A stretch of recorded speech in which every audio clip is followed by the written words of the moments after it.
E aí, Diego, beleza? Deixa eu mostrar aqui o ventilador. Esse daí, ó.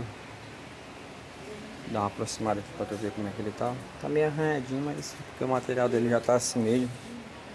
Mas é um ótimo ventilador, tá? Vou ligar aqui pra ti. 110, né, a voltagem. Tirar aqui a câmera. 110 a voltagem. Deixa eu ver. Aí voltar pra lá agora pra tu ver.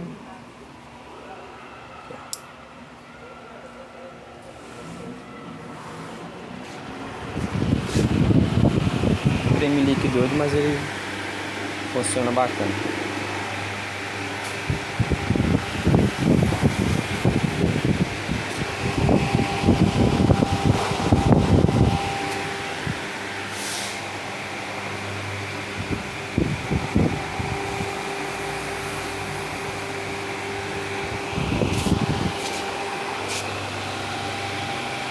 Deixa eu rodar.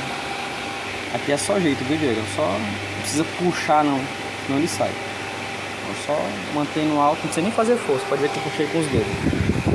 Paradinho, rodando.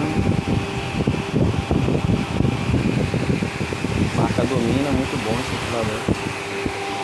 Aí é só baixar, ó. Destravou.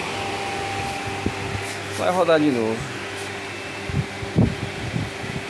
Ele é bem barulhento, mas com ambiente de loja, sei lá, não faz diferença não.